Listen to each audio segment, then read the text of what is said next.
어서오세요, 어서오세요. 망치부인입니다. 네. 자, 오자마자 업해주신 모든 분께 감사드리고요. 예. 자, 또 꿀잼 해주신 분들께도 감사드리고, 후원해주신 모든 분께 감사드립니다. 오늘은 갈매기가 잘 쳐졌어요. 자, 그러면 오늘은 어떤 노래로 시작해볼까요?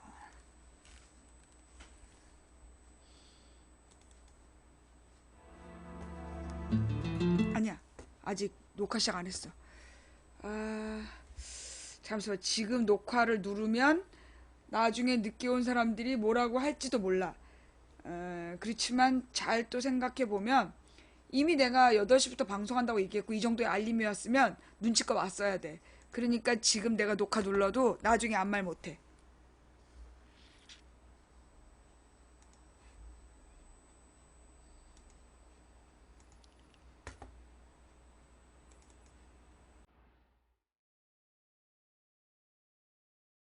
어서오세요, 어서오세요. 서울 도봉구 창동 사는 불량주부 망치 부인이 운영하고 있는 생방송 시사수다방에 오신 것을 환영합니다. 반갑습니다. 감사합니다. 어서오세요. 예. 전 부천이하고요. 남의 아픈 구석을 자꾸 공격하는 건 인격적인 결함이라고 봐. 역시 이번에도 전을 붙이러 따라가겠다고 했죠. 우리 남편이 이렇게 얘기하더군요. 차에 짐이 많아서 태울 데가 없다고. 그래서 전 못 갔어요. 일부러 나 마음 아프라고 일부러 물어본 거지? 턱이 뾰족해졌다고요? 그럴 리가 없는데. 살이 좀 더 쪘는데. 어서 오세요, 어서 오세요. 자, 후원해주신 모든 분들께 감사드립니다. 예. 내 명절에 따예요. 우울해. 어서 오세요, 어서 오세요. 망치 부인입니다. 자, 꿀잼, 꿀잼 눌러주신 190명께 감사드립니다. 190분의 시청자 여러분께 진심으로 감사를 드리면서 어서 오세요, 어서 오세요. 예, 얼굴이 헬스케 보여요? 아, 이게 저기야, 저녁 때라, 저녁 때라 조명이 요사를 부려서 그래. 내가 깜짝 놀랐어. 웹캠으로 보니까 너무 이뻐져갖고.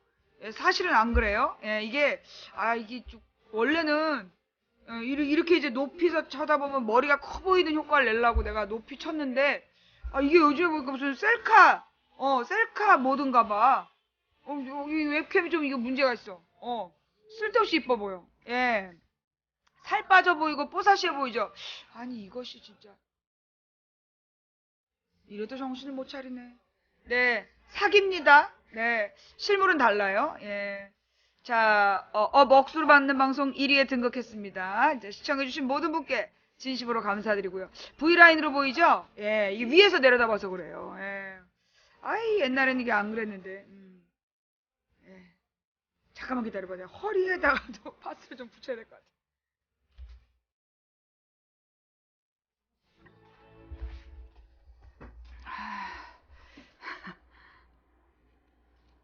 자, 어서오세요, 어서오세요. 망치부인입니다.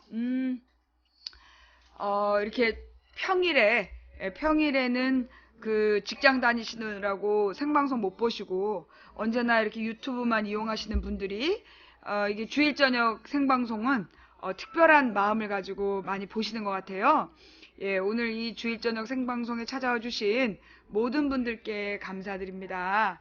네, 알림이 기다렸어요. 그렇죠? 여러분들 막 그 망치부인 만날 생각에 하루 종일 기쁘셨죠?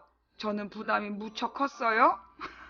네, 요즘에는 이렇게 방송이 걱정도 많이 되고, 이제 미국을 가야 되는데, 미국을 가는 거에 대한 이 공포, 미국 가는 거에 대한 공포와 불안감이 점점 증폭되면서, 방송하는 게 두려워져서, 막 오늘도 막 방송하기 싫다고 막 스트레스를 받았더니, 그게 목도 나가고 허리도 나간 것 같아요. 예, 그래요.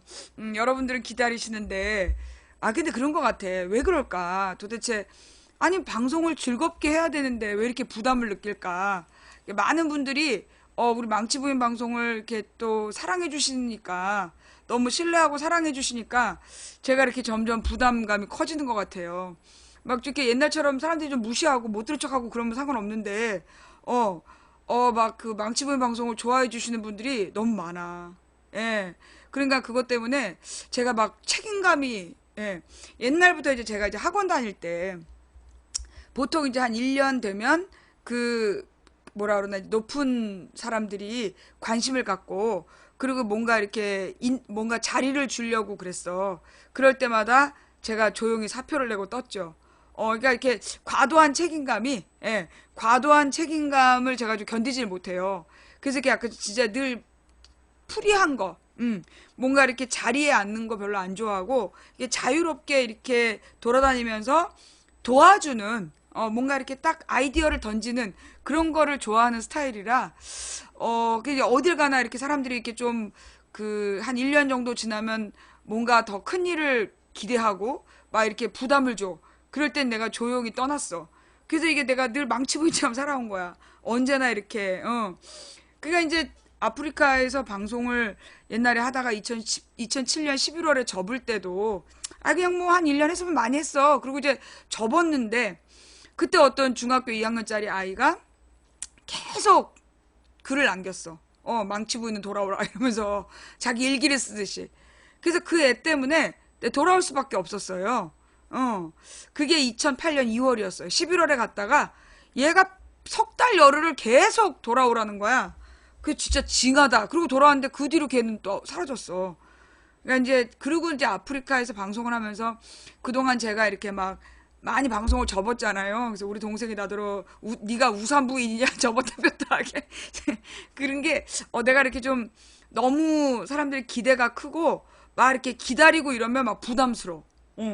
그래서 막 이렇게 별로 사람들이 관심 없고 이러면 막 이렇게 억지로 사람을 끌어모으기 위해서 속살을 보여주마, 막 깊은 곳을 보여주마, 막 이러면서 하는데 막 사람들이 기대하는 것 같으면 부담 느껴.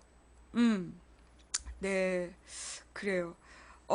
사실 이제 이게 망치부인 방송이 2007년 1월 17일에 처음 시작을 해서 2007년에 최대 많이 본 게 300명이었어요. 그때 이제 그 김근태 의장이 그 단식할 때 한미 FTA를 반대하면서 단식할 때 300명 한번 찍어봤고, 그리고는 이제 내나 50명, 60명 뭐 이 정도가 쭉 보다가 연말이 되니까 한 200명 보더라고. 그때가 대선이었는데 대선을 앞두고 200명 본 게 최대였어요. 그러다가 이제 그 정동영과 그 지지자들이 하도 지랄을 떨고 추태를 부려가지고 내가 이제 그 방송을 접었단 말이야. 방송을 접고 다시 시작한 게 2008년 2월이었고, 그리고 이제 그리고 언제 접었냐면 2012년에 접었지. 2012년 1월 15일에 이제 접었는데, 그때 이제 내가 접었던 이유가 총선도 대선도 다 질 거고 나는 방송을 계속하면 잡혀갈 거라서 나는 방송을 접겠다.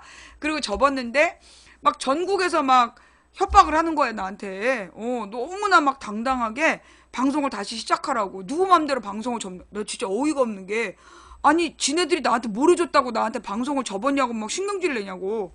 근데 내가 들은 척도 안 하니까 나중에는 막 인재근 의원을 협박을 하고, 그리고 이제 인재근 의원님 전화도 받았잖아. 내가 상중인데 위로를 받아도 될까 말까 하는데 내가 네 방송 안 한다고 전국에서 협박 전화를 받고 있다고. 그래갖고 내가 이제 지방으로 도망갔는데, 그때 그 명진 스님이 내 친구네 집에서 밥 먹고 이제 전화했더라니까. 밥 먹고 이제 전화해가지고 쥐잡다 말고 어디 갔냐고 당장 돌아오라고 해서, 내가 어디로 도망갈 수도, 어디로도 내가 우리나라 안에서는 도망갈 수 없구나. 그래갖고 내가 진짜 막 치를 떨면서 돌아온 거야. 돌아와가지고 이제 방송을 하면서 그 거의 뭐 정성 없이 그냥 방송을 띡 열어놓고 그냥 뭐 아주 형식적으로 한 시간짜리 2시간짜리 방송을 이제 해버리고 막 주로 재방송으로 개기고 이러고 있었지. 근데 그때 이제 하나님께서 이제 도대체 왜 그러는 건데 이러시는 거야. 그래서 아니 내가 방송을 하면 뭐 하냐고. 내가 이렇게 하면 망한다고 내가 그렇게 얘기를 했는데도 그 인간들이 기어이 내 말 안 듣고 막 결국 망하는 길로 가는데 내가 왜 이걸 해야 되냐고. 생각 좀 해보라고. 그래서 막 따졌어. 그러니까 야, 네 말 듣고 내 말 들었으면 2000년 전에 예수가 왜 십자가에 달렸겠냐. 그래고 내가 아이씨 털털 털고 그때부터 이제 다시 방송을 열심히 해서 그러다 이제 언제 다시 접었냐면 10월에 접었죠. 2010년 10월에. 그때 이제 접을 때 8월에 한 번 더 접었었나? 아니 하여튼 이제 내가 10월에는 확실히 접었던 게 잡혀갈 거라는 인식이 이제 그 사인이 너무 강하게 왔어. 많은 변호인들이 아니다 너를 잡아갈 수 없다 잡아가면 이건 신문 난리라고 막 비웃을 때 그때 나는 분명히 이걸로 잡혀갈 거다 법정 구속돼 나는 법정 구속이라는 게 있다는 거 그날 내가 머릿속에 떠올라서 알았어. 근데 변호사한테 나 법정 구속될 것 같아요 했더니 막 웃으면서 야 이런 일로 법정 구속되면 너 저기 신문 나 그래서 막 비웃더라고. 법정 구속됐고 신문에 났죠. 예. 이제 그때 근데 이제 10월 달에 윤여준을 문재인 후보가 윤여준을 영입을 했어. 그때 윤여준을 딱 영입을 했을 때 내가 그 핑계로 방송을 접은 거야. 접고 사실은 그때 튀고 싶었지. 영원히 다시 안 열 거다. 어차피 내가 할 수 있는 일은 다 했어. 이 정도 했으면 나는 최선을 다한 거야. 그랬는데 우리 동생이 그때 운명이라면 받아들여야지. 내가 나 방송 다시 시작하면 잡혀가. 너 내가 잡혀갔으면 좋겠어 그랬더니 얘가 그런 거야. 그때 이제 같이 들었거든. 내가 잡혀가는 거는 이제 신문 날 일이다. 그러니까 얘는 이제 내가 안 잡혀갈 거라고 믿고 운명이란 받아들인다고. 다 받아들여야 된다고. 그래놓고 내가 잡혀간 날 똥을 싼 거지 놀래가지고. 하여튼 그랬어요. 그래서 그때 이제 우산 부인으로 접었다 폈다 했었는데 감옥 갔다 나와가지고 내가 이제 다시는 접지 않겠다. 나는 내가 원래 망치 부인이라고 이름을 지었던 건 이 땅이 민주화되면 내 이름은 잊혀지고 싶다. 버려지고 싶다라는 뜻으로 망치 부인이라고 적었는데 내가 관공서에 망치 부인 활동을 하다가 이름이 남은 거 아니야. 망치 부인 방송 중에 사실을 적시해서 그 후보를 비판했다고 내가 전과 일범이 된 거 아니야.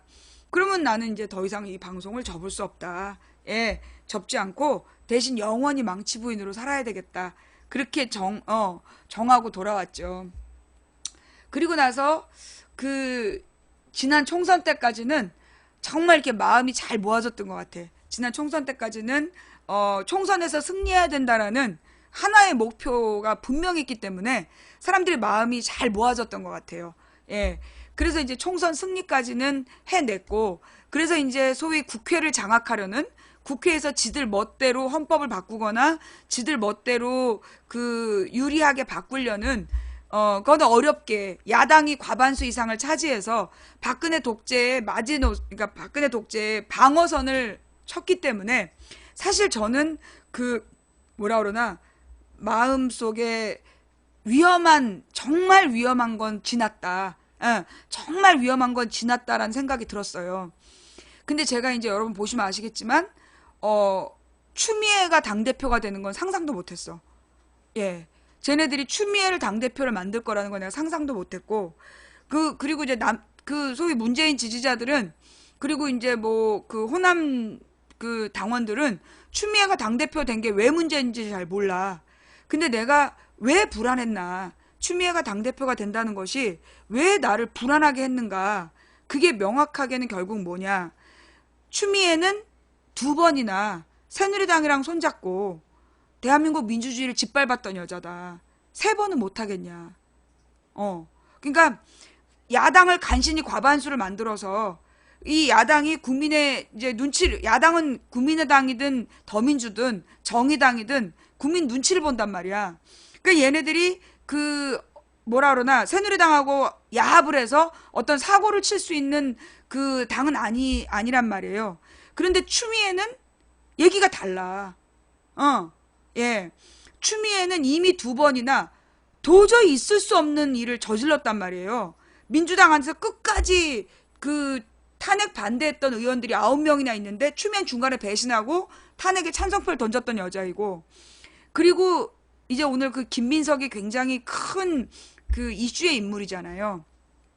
근데 이제 이 추미애가 어떻게 당으로 돌아왔느냐 하면, 이 당으로 어떻게 들어왔냐 하면 2007년에 이제 누구야 김한길이가 당을 4번인가, 그러니까 6년부터 7년까지 2년 동안 4번인가 탈당을 해. 그래갖고 이제 그 열린우리당으로는 안 된다. 그러면서 열린우리당에서 확 애들을 몰고 이제 탈당을 한 거야. 그럼 이제 그 당으로 다시 뭉치면 또 탈당을 하고 또 탈당을 해서 다시 뭉치지 못하게끔 당 이름을 3번인가 4번을 깨버려. 그러면서 나중에 김한길이가 씩 웃으면서 노무현의 프레임을 깨지 못하면 안 된다고. 그러면서 자기는 정계 은퇴할 거다 그러고 떠나. 그게 2007년 가을인가 그래요. 여름에서 가을로 넘어가는. 그러면서 이제 완전히 김한길이 떠날 때는 더 이상 이 야당은, 더 이상 열린우리당 출신들은 재건이 불가능한 상황을 만들어 놓고 떠난 거야. 그때도 민주당은 추미애가 갖고 있었어. 그때도 민주당을 추미애가 갖고 있었는데, 그때도 민주당이란 이름을 되찾아와야 된다. 그러니까 그 추미애하고 장상, 추미애, 장상 이런 사람들이 민주당 이름을 갖고 있었던 거야. 그래갖고 이제 그 이름을 찾아와야 된다고 막 말이 많았어. 그러다가 이제 2008년에 총선을 앞두고 그 합당을 하는 거야. 2008년에 그 민주당이라는 당명을 되찾기 위해서 그 장상 추미애 당하고 다시 합치는 거예요. 그렇게 들어온 거야. 그렇게 들어와서 추미애가 당선 가능한 동네에 나가가지고 당선이 되고, 그 다음에 야당 몫으로 환노위원장을 맡게 된 거지. 근데 환노위원장을 맡아갖고 이 여자가 한 일이 뭐냐면 야당 의원들을 모두 못 들어오게 문 걸어 잠그고 새누리당하고만 그 노동악법을 통과시키는 거야. 그래가지고 복수노조이면서 창구 단일화. 복수노조를 만들었으면 둘 다 교섭권을 줬어야 돼. 근데 창구 단일화. 그래가지고 민주노조가 있는 곳은 어용노조를 만들어서 그 창구 단일화 하게끔 하고, 그 다음에 어용노조가 있는 곳은 내나 어용노조로 창구 단일화해서 결국은 노동조합을 완전히 고사시키는 그 법을 추미애가 통과시켰단 말이야. 그때도 야당 의원으로서 야당 몫으로 그 환노위원장을 맡아서 그런 짓을 할 거라고 아무도 생각을 못 할 때였어요. 근데 그 여자는 했단 말이야. 그 여자가 당대표가 된 거야. 그러니까 내가 어떤 마음이었겠냐고. 내가 어떤 마음이었겠어. 다른 사람들은 막 추미애한테 기대를 갖고 있는데, 그러니까 이제 이 문재인 지지자들은 어떤 생각이었냐면, 최재성과 그 일당이 가졌던 생각은 추미애가 구민주당계, 소위 동교동계의 지분을 가지고 있다. 그러니까 추미애가 당대표가 되면 구동교동계가 어느 정도 세력을 복원하면서, 김민석 같은 애 들여와가지고 세력을 복원하면서 호남이 문재인에 대한 반감을 풀 수 있다. 이런 계산을 한 거야. 그러니까 추미애가 당대표가 되면 그 문재인에 대한 호남 반감을 줄일 수 있다. 그러니까는 조직적인 호남에서 문재인에 대한 반감을 그 상쇄시킬 수 있다라고 계산을 한 거야. 그래가지고 추미애를 지지를 한 거지. 근데 추미애는 절대 문재인을 지지할 사람이 아니야. 절대 추미애는 문재인을 지지할 사람이 아니라고. 이번에도 지가 당대표 된 다음에 추석에 인사장을 내보낸 거야. 더민주의 홍보물을. 근데 자기 사진 4장 들어갔어. 추미애는 지가 주인공 아니면 안 해. 계속 탄핵도 반대하다가 너가 선대위원장 해라 그러니까 탄핵 찬성한 거야. 그 여자는 그런 여자란 말이야. 그러다 보니까 실제로 내가 추미애가 당대표가 된 순간 나의 가장 근원적인 공포가 되살아난 거야. 시발 야3당 만들어놨는데, 야3당 과반수를 만들어냈는데 이 여자는 배신할 수 있는 여자다. 당대표로서 그 정권을 휘두르면서 굉장히 독재적이거든. 박근혜 저리 가라야. 그러니까 이 소위 옛날에 민주당에서 9명 빼놓고 노무현 탄핵하듯 이게 이 여자가 더민주의 띨띨한 의원들 데리고 친노 애들 중에 또 그렇게 얍삽하게 막 말장난하는 애들 있잖아. 뭐 김민석을 데려온 게 무슨 세력을 확보한다도 이런 개소리 하는 애들. 그런 애들 시켜가지고 사바 물타기 해가지고 결국은 그 새누리당이 원하는 방향으로 힘을 몰아줄 수 있는 여자이기 때문에 그래서 내가 반대했던 거라고. 그러니까 왜 추미애를 그렇게 내가 반대했을까? 이건 병적으로 반대한 거야. 거의 본능적이야, 본능적. 나의 저 깊은 곳에서. 그러니까 내가 계속 이 명절 동안에 깊이 묵상을 했어. 왜 내가 추미애가 당대표가 되는 걸 이토록 싫어했을까? 그거였어. 나는 지난 총선에 최선을 다했어. 그래서 그 총선을 통해서 내가 얻은 건 쟤네들이 지들 멋대로 헌법을 바꿀 수 없다. 야3당이 과반수를 차지했기 때문에, 야3당이 과반수를 차지했기 때문에 절대 새누리당 마음대로 안 된다. 그런 안도감이 있었던 거야. 그런데 갑자기 추미애가 된 거야. 그러니까 그거는 나의 그 안도감에 뿌리를 흔들어 버린 거야. 뿌리를 흔들면서 그게 내 두려움의 근본이었구나. 추미애는 입이 2번이나 한나라당이랑 손잡고 대한민국 민주주의를 짓밟았던 여자야. 그러니까 박근혜 당에서 추미애 하나만 잡으면 어쩌면 말도 안 되는 헌법을 통과시켜줄 수 있는 여자라고. 당론으로 정해서. 지금 김민석을 데려오는 건 그럼 왜 데려왔냐. 지난 총선 때 김민석이 더민주 의원들 막 고소고발을 했어. 그거 알죠? 실수로라도 더민주당 이렇게 얘기한 사람들 다 고소고발했다고. 김민석 당에서. 그러니까 그 민주당이라는 명칭을 사용하면 정당법 위반이 되는 거야. 그래가지고 그 김민석이가 가지고 있는 이름 때문에 결국 이 민주당이라는 당명 때문에 김민석을 다시 데려오는 거야. 그럼 왜 이런 일이 벌어졌냐? 내가 그때 언제였어? 2014년에 뭐라 그랬냐면, 김한길이가 당대표가 되면, 2013년에 그랬다. 2013년 여름에, 김한길이가 당대표가 되면 민주당이 사라질 거다라고 내가 얘기를 해요. 그 기억나요? 김한길이가 당대표가 되면 민주당이란 당명이 사라질 거다. 근데 정말 김한길이가 민주당을 버렸어. 민주당을 버리고 그 새정치민주연합인가로 바꾸잖아. 새정치민주연합이라고 이름을 바꾸면서 그래서 민주당을 버린 거예요. 그때 기억나죠? 내가 김한길이가 당대표가 되면 민주당이라는 민주당을 없앨 거다. 내가 분명히 얘기했어. 그때 우리 시청자들 다 들었을 거라고. 방송 찾아봐요. 그게 이제 그 전당대회 과정에서 얘기한 거야. 김한길이가 당대표가 되면 민주당이 사라질 거다. 결국 옛날에도 김한길이가 민주당을 버렸어. 그래서 그 민주당을 추미애랑 장상이 들고 있다가 그 민주당 당명을 돌려주는 대가로 공천을 받은 거야. 그때도 그랬어요. 2007년에도 김한길이 민주당을 버렸고, 그래서 그 당명을 주워가지고 갖고 있다가 이 장상하고 추미애가 그 당명을 주는 대가로 공천받은 거야. 이번에 김민석도 똑같은 짓을 하는 거예요. 그러면 이제 이 김민석 같은 사람은 앞으로 이제 수도권 안에서도 제일 당선 가능한 곳, 수도권 안에서 제일 당선 가능한 곳에 공천을 줄 거라고. 당 이름을 준 대가로. 다른 말로 김민석이 공천받는 동네는 한마디로 여러분 동네가 호구란 뜻이야. 무조건 묻지마 더민주 찍어주는 동네라고 보고 김민석을 공천한다는 얘기야. 얼마나 기가 막히는 거냐고. 그러니까 그 동네 유권자들도 등신대는 거야.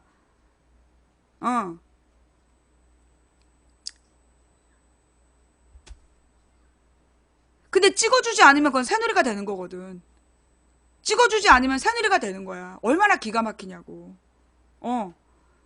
그러니까는 지금 김민석을 그 당 이름을 되찾으려고. 김한길이가 또 버리고, 추미애가 또 주워오고, 그런 식으로 지금 당명 장사를 하고 있는 거야. 그러니까 지금 이제 문재인이 그 김민석을 통합한 거에 대해서 환영하는 멘트를 날렸잖아. 그건 뭐냐? 동교동계에 손 내미는 거야. 문재인이 그 김민석을 환영한다는 그 멘트를 날린 건 결국 동교동에다가 화해하자. 그럼 김민석이 누구냐? 김민석이. 옛날에 김민석이요. 한때 시장 후보였어요. 예, 김민석이 이명박이 시장될 때였나? 이명박이 시장될 때 그때 야당 후보였어. 어린 나이에 굉장히 젊은 나이에 시장 후보가 된다는 건 사실은 그때 힘든 일이었어. 근데 동교동에서 김민석을 시장 후보로 밀은 거야. 그러니까 동교동은 김민석을 미래로 바라본 거예요. 그러니까 그 어린 나이에 시장까지 됐지. 시장 후보까지.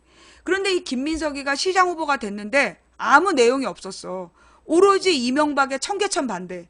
이명박이 청계천을 복원하겠다라는 이슈를 던졌는데 김민석이가 한 짓은 그때가 어떤 상황이었냐면 굉장히 야당이 우세한 상황이었어. 야당이 수도권에서 되게 우세한 상황이었는데 근데 김민석이가 아무 내용이 없었던 거야. 그러면서 오로지 이명박의 청계천 복원만 반대했어. 반대밖에 안 했어. 자기 내용이 없이. 그래서 떨어진 거야. 그래서 김민석이가 서울시장에서 떨어진 거예요. 그리고 난 다음에 이제 이 김민석이 이명박하고 비교해서 질 수 없는 상황이었는데 진 거야. 자기 내용이 없어가지고. 그런데 이 김민석이가 무슨 짓을 했냐 하면 그 여름에 그 2002년 지방선거 끝나고 그리고 나서 이제 국민 경선을 통해서 노무현이 대통령 후보가 됐잖아. 민주당의 대통령 후보가 됐는데 동교동에서 자기네는 한화갑을 밀었거든. 동교동에서 한화갑을 밀었는데 한화갑을 도저히 이제 그 동교동이 이 노무현으로 안 된다. 우린 노무현 받아들일 수 없다. 계속 흔든 거야. 그래갖고 이제 노무현 지지자들하고 이 동교동계하고 싸움이 붙은 거야. 계속 흔들면서. 그러니까 이제 그때 이 김민석이 동교동계의 그러니까 동교동계의 왕자였어. 황태자. 그런데 얘가 정몽준한테 가버린 거야. 정몽준이 여론조사 1등이라고 정몽준으로 갈아타야 된다. 그래서 정몽준한테 간 거야. 그래서 그때부터 김민석의 별명이 김민세가 된 거야. 그리고 김민석은 그 뒤로 잊혀졌어요. 예. 그 뒤로 김민석은 잊혀진 존재가 된 거야. 정치계에 다시 되살아날 수 없는 사람이 된 거야. 그런데 작년에, 그러니까 2015년에 김한길이가 민주당을 버렸고 그 당명을 낼름 집어먹으면서 그러면서 그 당 이름을 가지고 지금 협박을 해서 돌아온 거야. 그런 사람이야. 그런데 막 문재인이 갑자기 또 환영을 하니까 또 문재인 묻지마 지지자들은 무조건 또 막 우르르 막 환영을 해. 근데 그건 동교동계한테 이제 그만 화해하고 봐주세요. 그런 뜻이에요.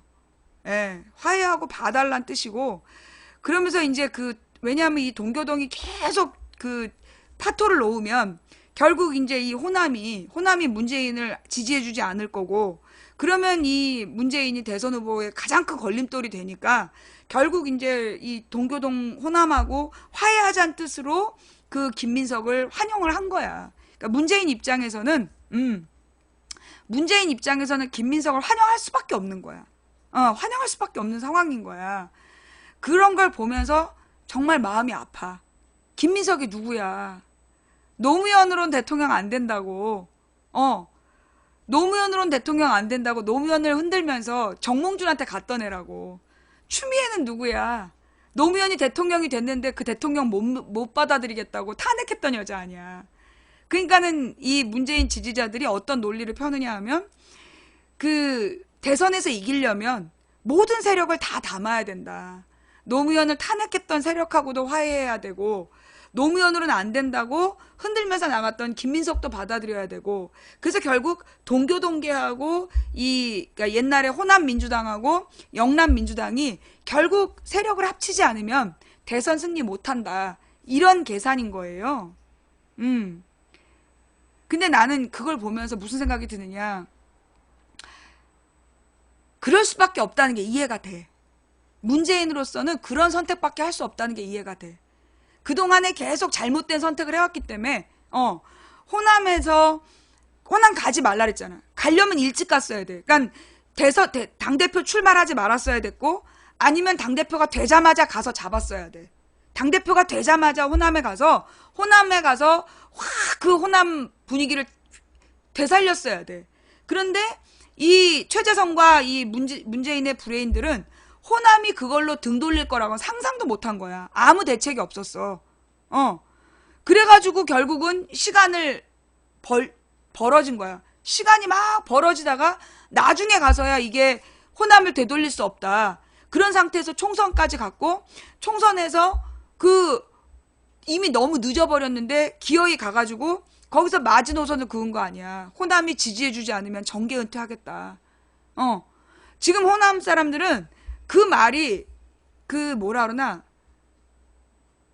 일종의 그걸 뭐라 그러지? 그거 아킬레스건이야. 문재인의 아킬레스건.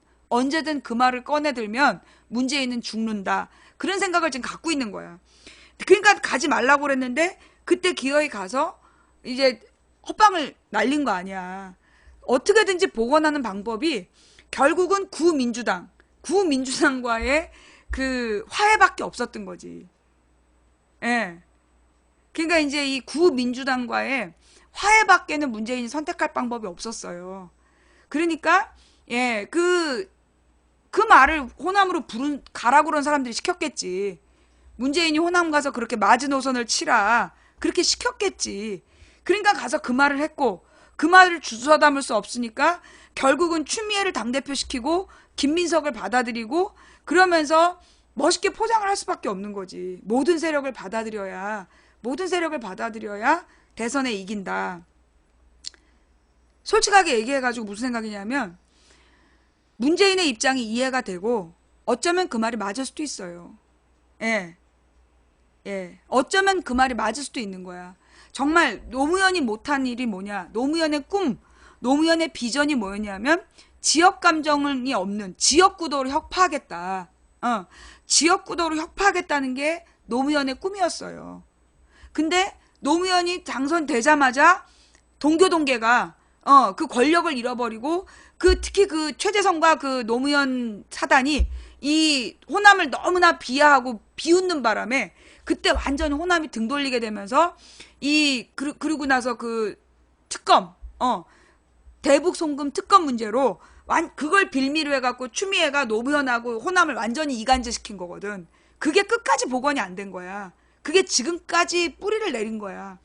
그러니까 결국은 노무현은 그 지역구도를 깨기 위해서 대통령이 됐는데 새누리당과 추미애가 합심을 해서 그 기어이 호남하고 노무현을 이간질을 했다고. 그게 지금까지 이어지고 있는 거거든요. 그러니까 문재인이 추미애를 당대표 시키고 동교동계한테 당을 내줄 수밖에 없는 게 그게 결국은 영호남의 그 지역구도를 깨겠다는 그게 문재인이 가질 수 있는 유일한 해법이었을 수 있어요. 예. 그러니까 이제 그 선택을 문재인이 했다는 것을 너무 가슴 아프지만 받아들일 수밖에 없는 거야. 문재인한테 다른 길이 없어. 문재인한테는 그 법적으로 흡수합당하는 것이다. 그러니까 이제 문재인한테는 다른 선택의 방법이 없었고 결국은 이제 이렇게 해서 이벤트를 했는데 여러분이 보시기에 이게 새로운 미래 정치로 보이냐고. 문재인과 그 소위 최재성 그 일당이 이런 선택을 해 나가는 거는 추미애를 당대표 시킬 때부터 이런 수로 갈 수밖에 없었던 거야. 근데 이게 문재인의 정치가 새로운 비전이고 이렇게 새롭게 기대할 만한 정치란 느낌이 드냐고. 이게 안 들어.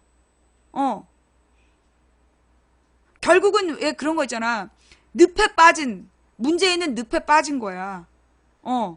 이 뭐라 그러나 소위 그 당권파 작년에 그러니까 2015년에 문재인을 당대표를 내보내서 지네 배지 달라고 눈이 뒤집어진 새끼들이 기어이 당대표를 내보냈잖아. 그 당대표에 떠밀려 나가는 순간 문재인은 늪에 빠진 거야. 그 늪에서 헤어날 수가 없는 거야. 걔네들의 늪에서. 결국 그들이 오만 가머니설을 퍼뜨리면서 문재인한테 이 선택이 옳다 이 선택이 옳다를 끌고 가고 있는 건데 결국 그게 문재인이 내가 볼 때 지금 이거 허리까지 잠겼어. 아니 가슴까지 잠긴 것 같아. 문재인은 지금 가슴까지 잠긴 거야. 그 늪에서 지금 빠져나올 방법이 없어.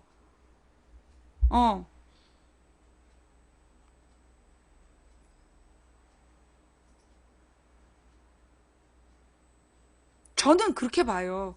너무 안 됐는데 사실은 어떻게 보면 문재인이 야당 후보 중에 가장 지지율이 높은 건 분명해요. 그런데 그 좋은 재원을 가지고 당의 권한을 쥐고 진에 공천받고 싶어서 눈이 뒤집어진 종자들이 그 사람을 지금 죽이고 있는 거야. 근데 그 죽이고 있다는 걸 내가 매번 얘기했잖아요. 그죠? 에? 나는 매번 문재인에게 살 길을 제시했어. 그런데 문재인은 매번 내 말은 듣지도 않아. 그러니까 나란 존재도 모를 것이고 그 문재인의 산성이 그 문재인의 죽음의 길로 몰아가면서 오로지 자기네들의 공천권을 위해서 문재인을 늪에 빠뜨리고 계속 잠기게 하면서 결국은 그 길로 가고 있는데 그걸 막을 방법이 안 보인다는 거죠. 예. 너무 안 됐다는 생각이 드는 거야. 예, 너무 안 됐다는 생각이 들고, 그러니까 결국 김민석을 데려와서 민주당 이름을 되찾는 게, 김민석을 데려와서 민주당 이름 되찾는 게, 그게 문재인의 비전이냐, 라는 질문에 뭐라고 대답할 수 있냐고. 그러니까 실제로 내가 볼 때는 지금 이제 경상도가 이제 경주의 대지진, 그러니까 경주 지진에 대해서 너무 무능력한 정부, 그 다음에 성주 김천 사드 문제, 즉 경북이, 한마디로 박근혜 아성인 경북이 완전히 엄청 흔들린 거야.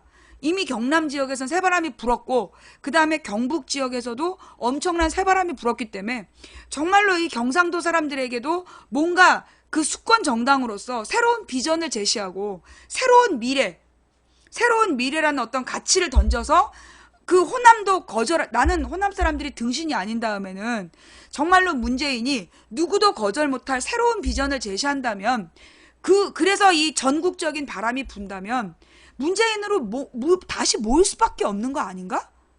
호남 분들을 안 그래요? 문재인이 누구도 거절 못할, 가령 옛날에 노무현이 지역각 구도를 타파하겠다, 그런 비전을 제시하면서 그에 걸맞는 뭔가 새로운 21세기 대한민국의 미래 비전을 확 던진다라면, 그러면 나는 호남에서 지금 잔말하는 것들이 결국은 나는 돌아올 수도 있다고 생각했어. 그런데 그게 아니라 결국은 구민주 세력과의 10년 전에 죽은 세력, 12년 전에 죽은 세력과의 재결합밖에 문재인이 제시할 수 없다라면 이걸로 어떻게 중간층을 설득할 거냐고. 그러니까 문재인의 절대 지지는 20%야. 야권의 20%가 문재인의 절대 지지예요. 그리고 새누리당의 35%는 그냥 시체가 나와도 찍을 35%야. 그러면 이제 가운데에 있는 45%를 누가 먹느냐의 싸움인데, 문재인이 줄 수 있는 비전이 이거냐. 문재인이 줄 수 있는 비전이 이거밖에 안 되냐. 그러면 이걸 갖고 어떻게 설득할 거냐고. 그러니까 사실은 이제 문재인과 그 지지자들이 벌이고 있는 이런 판은 결국 문재인의 나라가 그다지 이렇게 신뢰감이 안 가는 거야.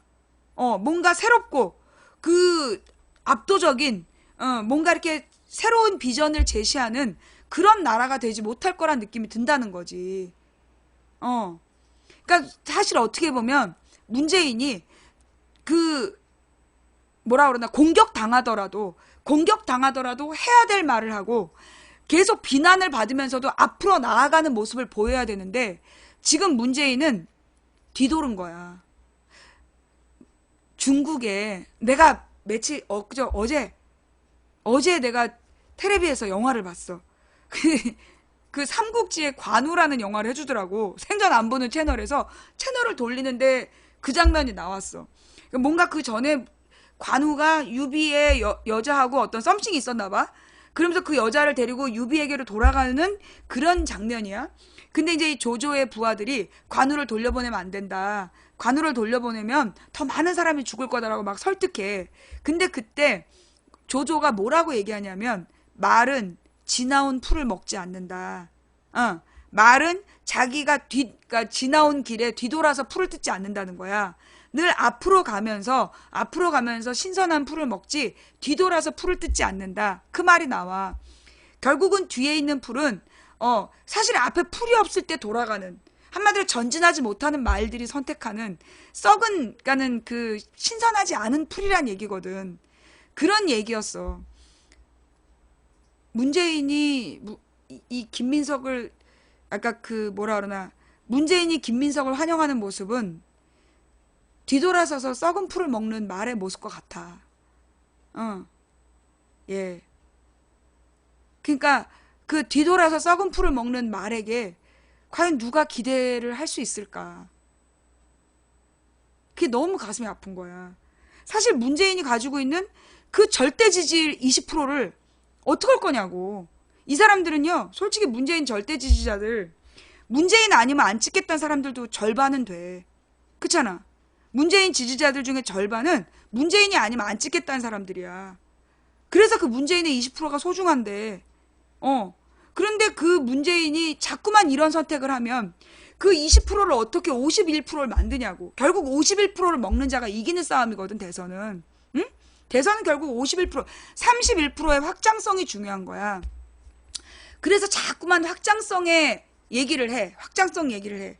그러면서 이제 이재명을 띄우는 사람들이 주장하는 게 뭐냐면, 이재명을 띄우는 사람들이 얘기하는 게 뭐냐면, 이재명이 확장성이 있다. 그러니까 문재인이 가지고 있는 너무나 지나친 안정감을 이 이재명이 가지고 있는 어떤 불안감, 불안정함, 좌충우돌하는 그런 어떤 그 불안정함이 채워줄 수 있다. 그러니까 제가 지난주인가 얘기했던, 그러니까 문재인 지지자들은 문재인과 이재명 양자구도로 가려고 한다. 내가 그 얘기했잖아. 그죠? 9월 첫째 주에 무슨 얘기를 했냐면, 지금 문재인 지지자들은 추미애가 판을 짜서 문재인, 이재명 양자구도로 가려고 한다. 양강구도로. 그래서 그 문재인의 안정감과 이재명의 좌충우돌, 이걸 가지고 어떤 혁명적인 확장성을 얘기한다고 그러는 건데,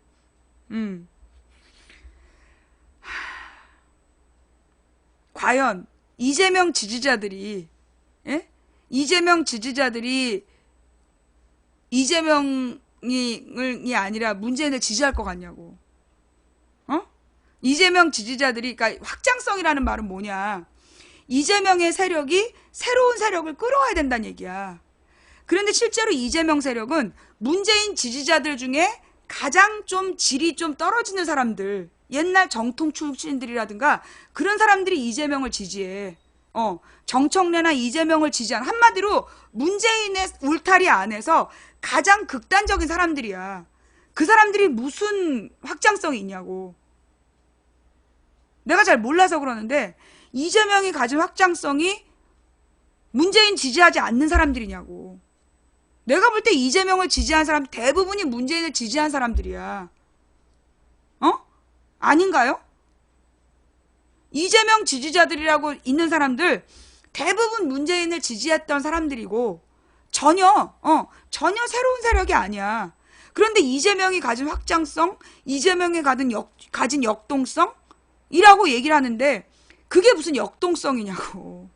막말로 무장하고 다른 후보들 죽이는 게 그게 역동성이야?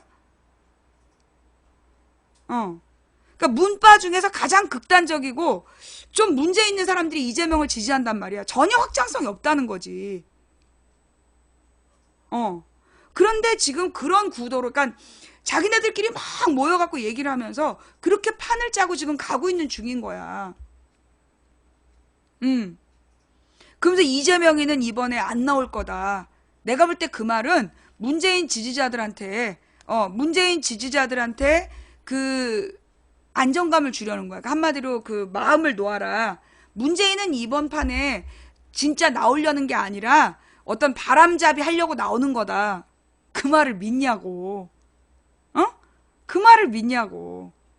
이미 그 팟캐스트 주도하는 애들이 얘기했잖아. 문재인으로는 안 된다. 그러니까 이재명의 혁명성으로 가야 된다. 결국 지금 그 이재명이 지금 대선판에 끼려는 건 바람잡이, 역동적인 바람몰이를 하려고 그러는 거지. 이번 판에 끝까지 가겠다는 게 아니다. 그 말은 지금 그 순진한 문재인 지지자들을 그 속여 넘기려는 경계심을 풀으려는 그런 계산인 거죠.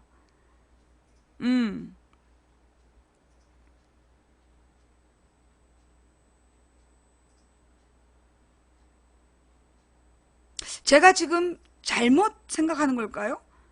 예. 제가 지금 잘못 생각하는 거냐고.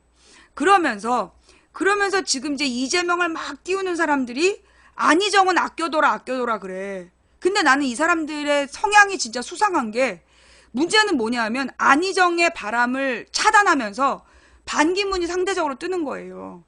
예. 지금 반기문이 뜨고 있는 건, 지금 이 명절 내내 반기문을 띄웠잖아. 공통점이 뭐냐면, 아니 그럼 봐, 안희정은 그런 바람몰이가 안 되냐고. 이재명은 바람몰이가 되고 안희정은 안 되냐고. 솔직히 얘기하면 확장성은 안희정이 있는 거야. 왜냐, 지금 충청도에서 전부 다 한나라당을 찍어놓고 안희정을 도지사로 찍은 사람들은 문재인 표가 아닌 사람들이야. 충청도에서 안희정을 대선 후보로 보고 우리 후보가 우리 땅에서 대통령이 나와야 된다. 이게 충청도 수건 사업이잖아. 그러니까 어떻게 보면 안희정은 도리어 확장성이 있는 사람이야. 문재인 지지자, 이재명 지지자는 다 문재인 지지자 중에 극단적인 사람들인 거고, 안희정 지지자는 문재인 지지자도 있겠지만 새로운 무리란 말이야. 그러니까 안희정이 도리어 더 확장성이 있어요. 또 박원순 같은 경우도 확장성이 더 있는 사람이야. 왜? 저 수도권에서 박원순 찍은 사람들 몰라. 다른 동네는 모르겠는데 우리 동네에서 박원순 찍은 사람들이 누구냐? 당은 한나라당 찍는 사람들이야. 당은 한나라당 찍는데 실력은 박원순이다. 그래서 박원순을 찍은 사람들이라고. 그런 게 확장성이야. 박원순 지지자들이나 안희정 지지자들은 새로운 세력이고 그들이 들어오면 그게 확장성이 있는 거지. 근데 문재인 지지자 중에서 가장 극단적이고 가장 수준 낮은 사람들, 그런 사람들이 모여있는 이재명을 후보로 띄워가지고 무슨 확장성이 생기겠냐고. 도리어 중도 지지층, 중간층에 있는 범생, 그러니까 준법 정신이 있고 그 합리적인 보수 세력이 절대 싫어해. 절대 싫어하고 등 돌릴 수밖에 없는 사람이야. 그런데 그렇게 판을 짜가고 있다는 거지. 예. 그러니까 확장성이라는 개념을 지금 이제 이 문재인 지지자들 중에서 이 아부리 푸는 애들이 아주 그 가머니설로, 그러니까 문재인 이 순수 지지자들은 사실 정치를 잘 모르잖아. 정치판이 뭔지 모르니까 걔네들이 뭔가 막 그럴싸하게 얘기하면 맞는 줄 알아. 근데 여러분, 확장성이라는 건 뭐냐? 원래 문재인 표가 아닌, 한마디로 원래 우리 표가 아닌 그 표를 가져오는 게 확장성이에요. 에? 그렇다면 박원순 표, 안희정 표는 원래 우리 표가 아닌 표라고 봐야 돼. 한나라당 찍고 그리고 박원순을 찍었던 사람들, 그 사람들을 데려오는 게 확장성이고, 한나라당 찍고 안희정을 찍었던 사람들, 그 사람들 데려오는 게 그게 확장성이야. 그런데 제 말이 맞아요, 틀려요? 제가 지금 잘못 생각하는 건가요? 저의 판단이 좀 잘못된 건가요? 이게 확장성이라는 거야. 그런데 지금 문재인 지지자들이 그 이재명을 띄워야 확장성이 있다. 그냥 무슨 확장성? 이재명 지지자들이 뭐 국정원 요원들? 이재명 지지자들 국정원 요원들? 뭐 성남시 공무원들? 무슨 확장성을 갖고 있냐고. 그러니까 결국은 이제 이게 이제 총선이 딱 끝난 다음에 각자 후보 지지자들별로 찢어져서 그러니까 이 사람들의 특징이 뭐냐? 지금 우리가 왜 이번 야권이 대선을 지을 수밖에 없는 상황이냐 하면 자기가 지지한 후보 아니면 안 찍겠다는 거야. 그러니까 이재명 지지자들은 이재명 아니면 안 찍겠다는 거고, 문재인 지지자들 중에 절반은 문재인 아니면 안 찍겠다는 거고. 예. 그러니까 그런 사람들이 목소리가 크기 때문에, 그러니까 결국은 야당은 알아서 자중질환으로 망할 거다라고 보는 거야. 그러니까 새누리당은 시체가 나와도 당선된다니까요. 2006년 지방선거에서 죽은 사람이 당선됐어. 선거운동 한 번도 안 하고 후보 등록하기 전에 산에서 목을 맨 사람인데 당선됐어. 한나라당 그 순번으로 나와가지고. 그 사람이 정치자금법으로 수사받다가 빨도 박도 못할 증거 나올 것 같으니까 목매고 자살했단 말이야. 근데 그 사람이 당선됐어요. 그러니까 한나라당은 35%는 그냥 일단 찍어주는 35%가 있단 말이야. 그 사람들 믿고 시체라도 나올 수 있는 당이야. 그런데 야당은 지금 그나마 쓸만한 문재인한테 계속해서 이상한 선택을 하라고 몰아가고, 그 다음에 나머지 쓸만한 박원순이나 안희정은 죽이고 그랬잖아. 지금 박원순이나 안희정은 말도 못 꺼내게 하잖아. 그리고 맨 이재명 그러고 있는 꼬라지야. 이런 당을 보면서 중간층이 무슨 생각을 하겠냐고. 그 다음 지금 이재명을 지지하고 야권 지지층들의 가장 심각한 문제가 뭐냐 하면, 설마 트럼프가 당선되려요. 예. 지금 이제 이 야권 지지층이 설마 트럼프가 당선되랴 그런 생각들을 갖고 있거든요. 그래서 트럼프는 완전히 등신인 줄 알아요. 근데 아니라고. 내가 계속 얘기하고 있잖아. 영국의 브렉시트, 프랑스에서 그 테러 방지법, 이름은 다르지만 내나 테러 방지법이야. 사생활 감시하는 법, 시민 감시법이 통과됐잖아. 어? 그리고 이 터키의 에르도안, 그리고 지금 필리핀의 두테르테. 지금 이 트럼프 지지자들이요, 어떤 식이냐, 한마디로 이제 남부, 소위 이제 옛날에 그 남부연합, 미국의 남부연합기라는 게 있잖아. 옛날에 남북전쟁 하던 시절에 남부군 지역, 그 지역은 공화당 지지자가 많아. 되게 보수적인 사람들. 걔네들이 계속 트럼프를 지지하고 있어. 그 지지세는요, 그러니까 딱 그런 거야. 호남에서 국민의당 지지한 사람들한테 말로 설득 안 되지. 경북에서 박근혜 찍었던 사람들한테 말로 설득 안 됐잖아. 딱 그 느낌이야. 지금 그 남부연합 기를 썼던 그 남쪽 지역 사람들의 그 공화당 지지는 묻지마 국민의당, 묻지마 박근혜당, 이거랑 똑같은 거야. 어떤 논리적인 설득이 안 돼. 묻지마 트럼프 지지야. 그 표가 무서워요. 그러면 뭐냐? 그래서 얘네들이 노린 게 뭐냐? 근데 이제 북쪽은 소위 5대5 연안에 거기가 인구가 더 많아. 북쪽의 인구가 내가 알고 있기로는 더 많은 걸로 알아요. 그리고 이제 남쪽에서도 실리콘밸리나 텍사스에 있는 실리콘밸리라든가 이런 데는, 그리고 이제 서부에서도 좀 잘 나가는 지식인들은 그 민주당을 지지한 사람들이 있어. 그런데 소위 이제 못 배운 사람들을 중심으로 해서 그 트럼프를 지지하는 묻지마 지지층이 있단 말이야. 그 사람들 반드시 투표해. 그러니까 얘네들이 뭘 노렸냐? 오바마 케어를 문제 삼는 거야. 오바마 케어로 우리가 내야 될 돈이 어마어마하다. 그러니까 우리는 어쩔 수 없이 트럼프를 찍어야 된다. 그 얘기를 막 퍼뜨려서 소위 북쪽 지역에 동북부 지역에 뉴욕이나 보스턴 뭐 이런 데에 살고 있는 소위 이제 진보적인 중산층, 진보적 중산층이 힐러리를 찍지 못하게 하는 거야. 그러면서 힐러리에 대해서 심지어는 에이즈에 걸렸다는 소문까지 돌고 있다는 거야. 그러니까는 미국판 데일리 시리즈가 미국판 데일리 시리즈에서 힐러리가 에이즈다 이런 소문을 냈다는 거야. 클린턴이 막 여자 관계가 복잡해서 에이즈에 걸려서 힐러리가 에이즈다 이런 소문을 기사로 냈다가 삭제가 됐대요. 그런 수준인 거야 지금. 그러면서 힐러리는 부자들하고만 친하다, 대재벌하고만 친하다. 그러면서 뭘 노리는 거냐면, 옛날에 2006년에 그 지방선거 할 때 그때 우리나라의 중산층, 소위 중산층 야권 지지층을 투표를 포기시켰어요.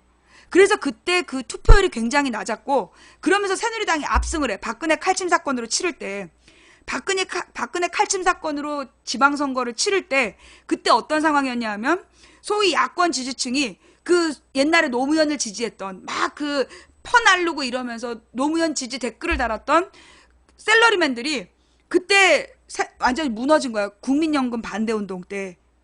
국민연금 반대운동 때 왜 무너졌냐 하면, 실제로 내 월급에서 국민연금 몇만 원이라도 세이브할 수 있다면 거기 넘어간 거야. 그래서 이 사람들이 열린우리당 심판하세 거기 동조했다니까. 그래가지고 이 한나라당이 압승을 해요. 그 2006년 지방선거에서. 그 지방선거 직전까지 국민연금 반대운동이 어마어마했어. 딱 지방선거 이긴 다음에 국민연금 좋은 투자처라고 기사가 났어. 그때 셀러리맨들은 어떤 마음으로 한나라당을 찍었냐면, 한나라당이 집권하면 국민연금 없어지겠지. 근데 어떻게 됐어? 더 올랐잖아. 예. 그때 이 셀러리맨들이 국민연금 없어지는 줄 알고 한나라당 찍은 거야. 왜? 한나라당에서 계속 국민연금을 공격했거든. 그래서 한나라당을 찍어주면 국민연금 없어지는 줄 알고 찍어준 거야. 더 올랐어요. 그리고 돈은 더 올랐고 혜택은 줄었지. 그거 알죠? 예. 마찬가지야. 지금 이제 미국에서 벌어지고 있는 일이, 소위 미국의 진보적 중산층으로 하여금, 오바마 케어 때문에 네가 내는 돈이 너무 많다. 그 말을 계속 얘기를 하는 거야. 그래서 투표를 포기하게 하는. 그래서 소위 진보적 중산층이 투표를 포기해서 힐러리 지지율이 떨어지고 있는 거야. 오늘 신문 찾아봐. 젊은 층에서 지지율 비상. 그런 기사 났어요, 안 났어요? 예. 젊은 층에서 힐러리 지지율이 빠지고 있는 거야.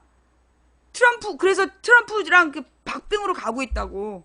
그게 뭐냐면 오바마 케어에 대한 반발. 오바마가 너무나 복지에 대한 비용을 많이 요구한다.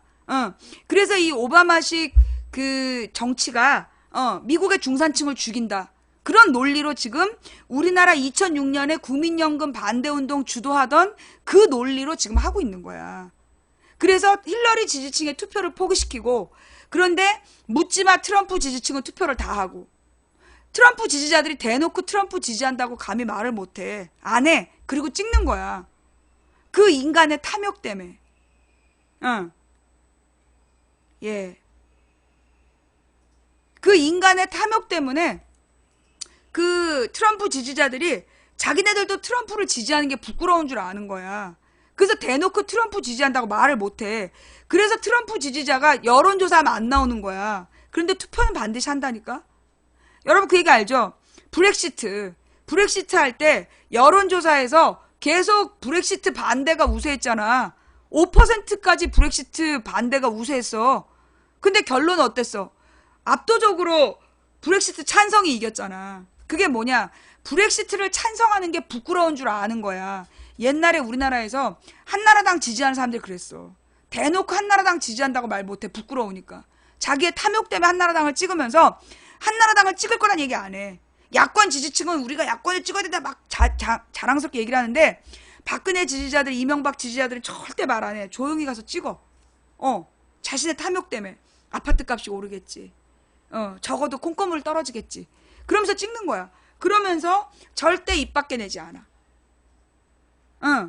부끄러운 줄은 아는 거죠. 어떻게 보면 거기서 긍정적인 요소라면 그들도 부끄러운 줄은 안다는 거야.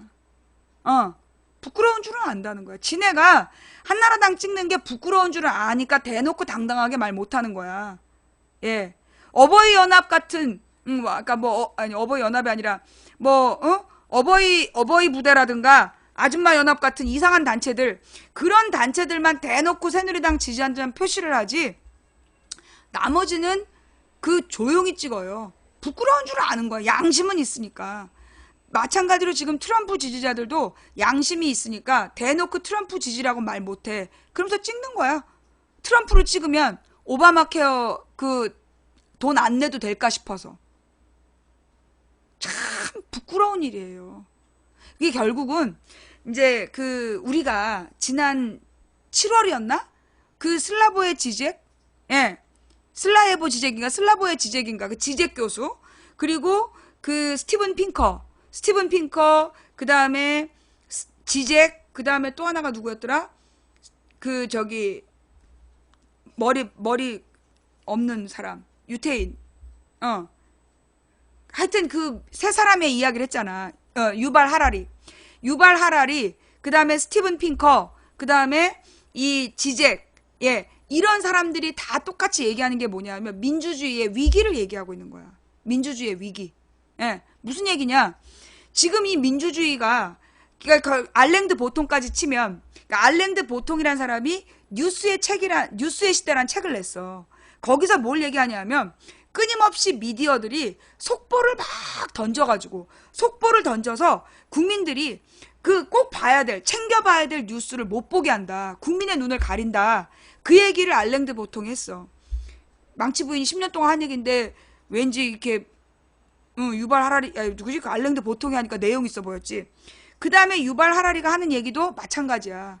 결국 인류는 지금 멸망의 시대로 가고 있다. 그 얘기를 하고 있는 거고, 그 다음에 지젝 교수, 그 다음에 이제 스티븐 핑커라는 사람이 한 얘기는 뭐냐면, 끊임없이 인류가 더 폭력적이 되는 것처럼 생각한다. 그러면서 인류가 굉장히 절망하고 있는데, 통계와 수치로 따져보면 인간의 폭력적 죽음은 줄어들고 있다.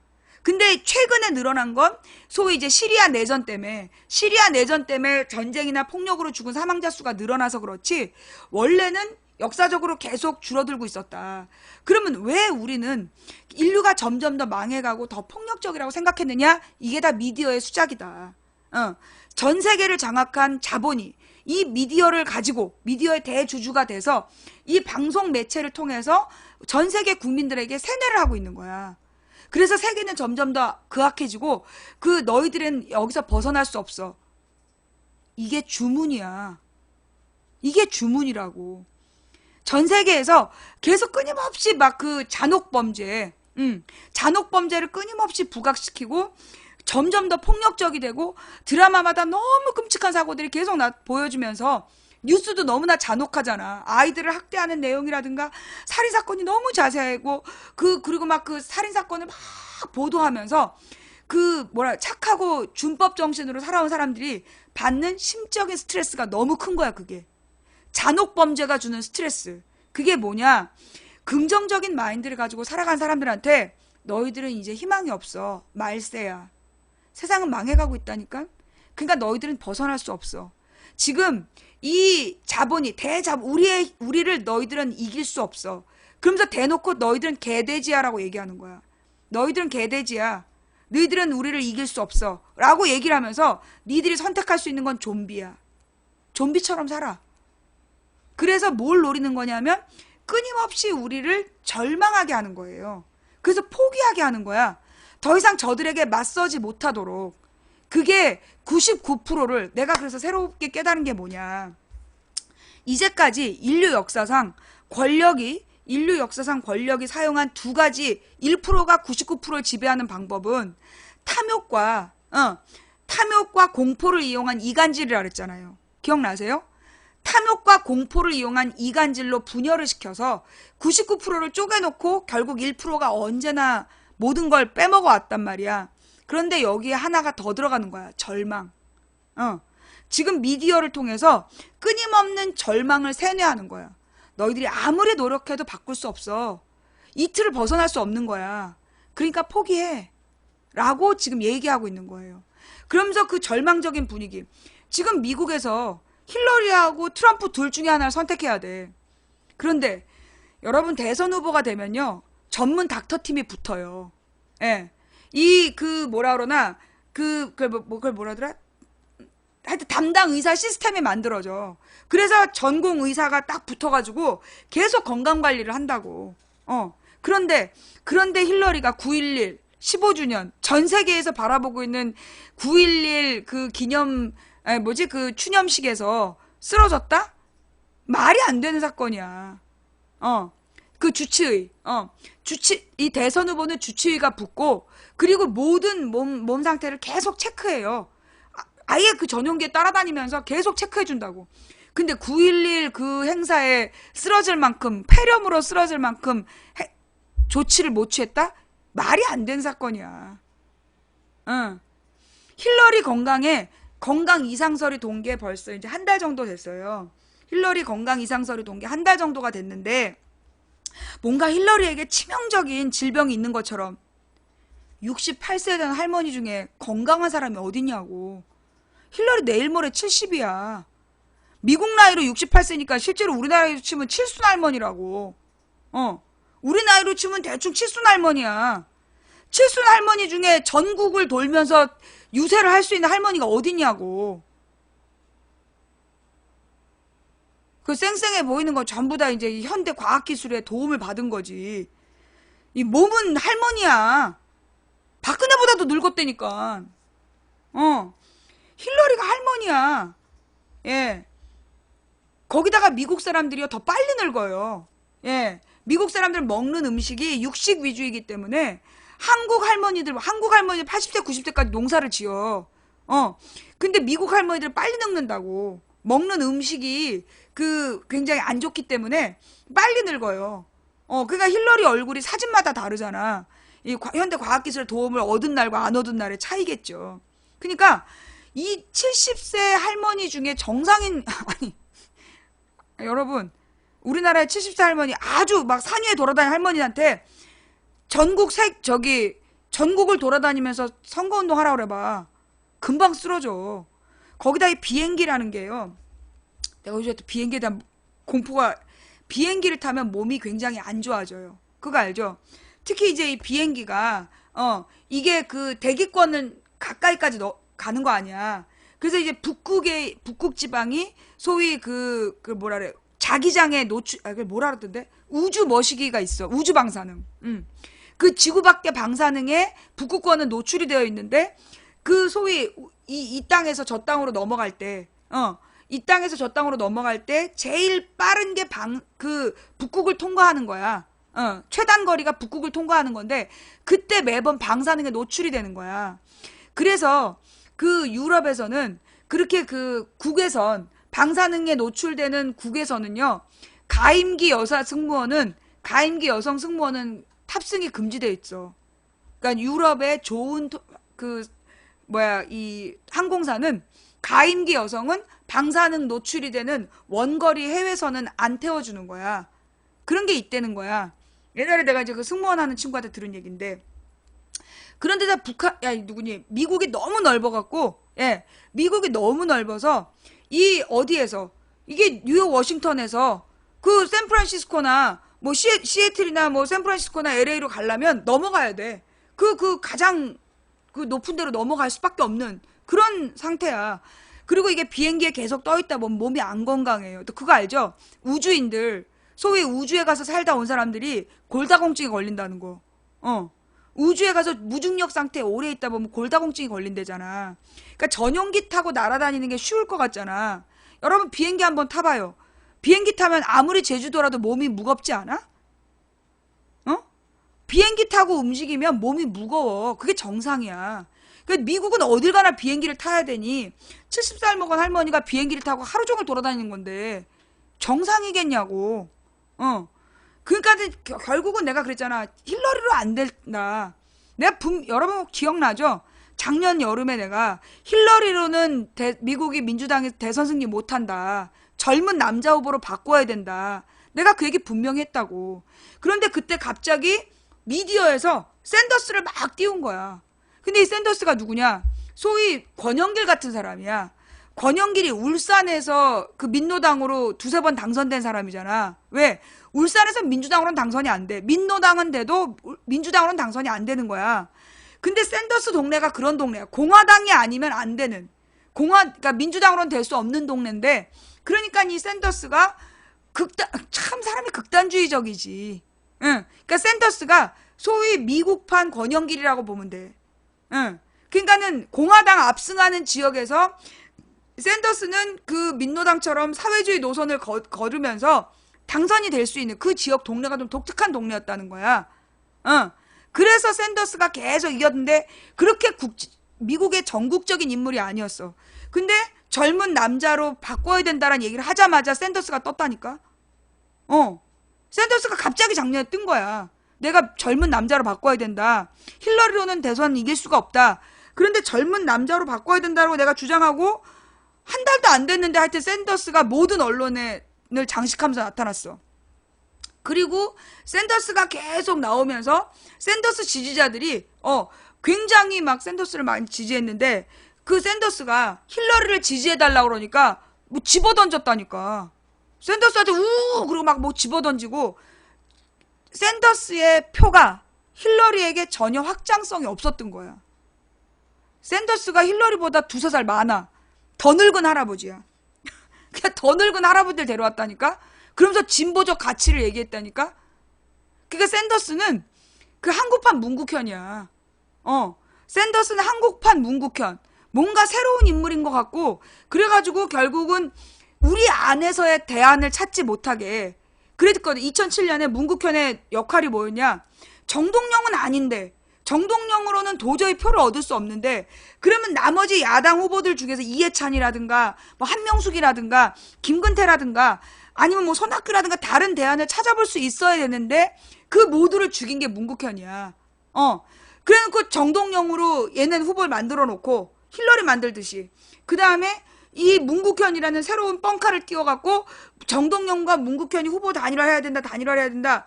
그런 분위기를 만들어간 거야. 그러니까 정동영이 단일화하자. 문국현이 뭐라 했어? 자기로 단일화해라. 안철수랑 똑같은 거야. 안철수도 자기로 단일화해달라는 거였잖아. 문국현도 자기로 단일화해달라 그랬어. 결국 5.8%짜리 후보가 27%짜리 후보한테 자기로 단일화하라고 그랬던 거예요. 그런 것처럼 샌더스는 미국판 문국현이었던 거지. 그래서 샌더스를 팔아서 결국은 뭐냐? 힐러리가 지지율이 더 떨어진 거야. 왜? 이 샌더스하고 힐러리를 비교해보면 정책적으로 진보적이고 새로워. 근데 힐러리는 부자들하고 친하고 너무 늙은 인물이야. 낡은 인물이야. 그러니까 샌더스가 뜰수록 힐러리의 가치는 반감된 거예요. 아주 의도적으로 띄운 거야. 의도적으로 샌더스를 띄운 거야. 그래서 힐러리의 인기가 땅에 떨어졌는데 그 다음에 힐러리는 안 된다라는 생각을 못하게끔 처음에는 힐러리 지지율이 올라간다고. 도대체 그 조사 누구한테 하는 건지 참 궁금해. 그래갖고 힐러리로 가야 된다라는 확신을 주는 거야. 그 다음에 지금 어때? 트럼프보다 지지율이 뒤처지고 있어. 힐러리가. 트럼프보다 지지율이 뒤처지고 있어. 딱 언제랑 똑같냐? 2007년 이명박 정동영 힐러리 이길 수가 없어. 근데 우리나라의 지금 야권 지지층은 설마 트럼프가 되겠냐 이래. 그러니까 지는 거예요. 지금 우리나라 야권 지지층이 그래도 문재인이지. 그래도 문재인이지. 이재명이가 확장성이 있지. 트럼프가 되겠어? 그런 생각을 하고 있기 때문에 우리가 대선에 지는 거라고. 예. 결국은 전 세계가 딱 2차 대전 직전처럼 가고 있는 거야. 예. 전 세계가 2차 대전 직전에 이런 꼴이었다는 거 아니야. 전부 극우파가 준동하고, 그리고 인간의 탐욕이, 이 빈부격차가 너무 심해져가지고, 그 2차 대전 직전이 1920년대 후반, 30년대 초반, 그때 가장 심각한 게 세계적으로 빈부격차가 심하대. 자유방임주의로 대자본이 형성되고 그 대자본이 무한 이익을 추구하면서 막 식민지 쪼개먹기를 했는데도 그 욕심이 채워지질 않은 거야. 그러니까 그 욕심이 극단적으로 막 붙어가지고 파시즘이 나온 거야. 그러니까는 이탈리아의 파시즘, 그 다음에 독일의 나치즘, 그 다음에 이 일본의 군국주의, 그걸 세 개를 묶어갖고 전체주의라고 부르잖아요. 그 전체주의가 나타난 거야. 30년대 중반부터. 그들이 어떻게 했는지 알아? 압도적으로 선거로 이겨. 히틀러가 90몇 프로의 지지율, 무솔리니도 그래. 일본의 군국주의, 온 국민이 충성을 맹세했잖아. 군국주의에. 그래서 결국 그들의 탐욕이 전쟁도 불사. 전쟁도 불사하면서 그 탐욕으로 나아가는 거예요. 러시아는 그 적이었고 연합군이었고, 러시아는 패전국이 아니라 연합군이었어. 미국이랑 같은 편이었어. 소련이. 소련이 미국이랑 같은 편이었고, 그리고 이제 그 나중에 2차 대전 이후에 갈라지는 거지. 그러니까 지금 우리 시대의 모습이 딱 그 60년 전, 그러니까 70년 전이랑 똑같아. 70년 전 세계의 모습하고 똑같아요. 그래갖고 너도 나도 막 그 핵무기를, 그 스탈린이 2차 대전 전이더만. 그러니까 40년대부터 그 집권을 해갖고 독재 정치를 했더만요. 그 연도가 내가 60년대라는데 그게 아니라 40년대인가부터가 스탈린이, 그러니까 30년대, 40년대가 스탈린의 독재 체제였다. 그리고, 지난번에 그 관동군 얘기, 지금 이제 전체 일본의 군국주의 나왔으니까. 내가 왜 헷갈렸냐면, 그 관동 대지진, 그걸 간토 대지진이라 그래. 왜 그러냐 했더니, 관동이 일본말로 간토래. 그래서 나는 그게 우리 간도인 줄 알았던 거야. 그 다음에 그러니까 간도 옆에 있었던 중국 동북지방의 일본군 이름이 관동군이었어. 그래서 내가 관동 대지진이 그 동북지방이 어딘 줄 알았던 거야. 예. 그러니까는 일본의 관동군이 중국의 동북지방, 우리나라 북부에 있었고, 그 관동 대지진 이름이 같았던 거야. 그리고 간토라는 말이 관동의 일본 말이고, 간도가 또 우리나라 간도 땅하고 같은 말이고, 그래서 그게 나는 일본의 관동 대지진이 우리나라 그 북부에서 벌어진 줄 알았더니 그게 아니라 일본의 그 도쿄 옆에 간토 지방이 있고, 거기 대지진으로 일본에 붙들려가 있던 조선인을 대량 학살을 한 거야. 그리고 한 2, 3년 뒤에 그 관동군이 간도 토벌, 간도 토벌이 먼저였지. 그렇지. 간도 참변이 먼저. 청산리 전투니까 독립군이 1919년에 3.1운동 이후에 독립군이 막 기세가 커지고, 그래갖고 조선 침공작전을 자꾸 펼치니까 독립군의 싹을 지우겠다. 그러면서 관동군이 간도 대토벌을 한다고. 그래서 중국의 동북지방이라고 얘기하는 우리의 옛 간도지방에서 조선인 대학살이 있고, 그리고 나서 그 일본의 관동 대지진으로 조선이 또 죽는 거야. 그러니까 관동군, 간도 참변, 조선인 대량 학살, 관동 대지진이 간도 참변이고 조선인 대량 학살 같은 일이 벌어졌기 때문에 내가 착각한 거야. 그래가지고 뭐라 그러나 동북지방에서 조선인들이 대량 죽어간 사건이나 바로 그 얼마 안 돼가지고 일본의 간토 지방에서 조선인이 대량 죽은 거야. 그러니까 내가 그걸 착각을 했더라고. 그래가지고 간도 참변, 간토 대지진, 그 다음에 간토에서 조선인 대량 학살. 그래서 내가 착각을 했으니까 바로 잡을게요. 이름이 같아서 내가 헷갈렸다. 그 간도 지방에 있었던 일본군을 관동군이라고 불렀고, 그래서 그리고 간도 참변으로 조선인이 대량 학살이 됐고, 관동 대지진을 간토 대지진이라고 하고 거기서 조선인이 대량 학살을 됐고, 그래서 같은 사건인 줄 알았는데 전혀 다른 사건이었다라는 망치분이 무식해서 그런 거죠. 바로 잡아주신 시청자 여러분께 감사드리고요. 중요한 건 둘 다 조선인이 대량 학살 됐다는 거야.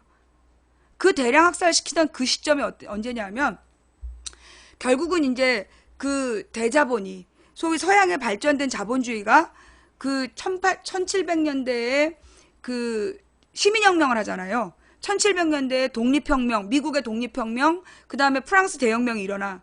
그 독립혁명이나 프랑스 대혁명이 결국은 자본가들이 일으킨 거야. 그래서 캐피탈리즘이라고 불러. 그러니까 자본주의 혁명이라고 불러요. 그 시민혁명을.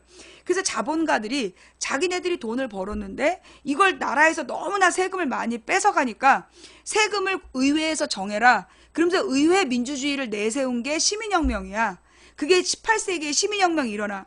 그 다음에 소위 이제 이 1800년대에 무슨 기계공업이 만들어지면서 제니방적기란 말 들어봤잖아.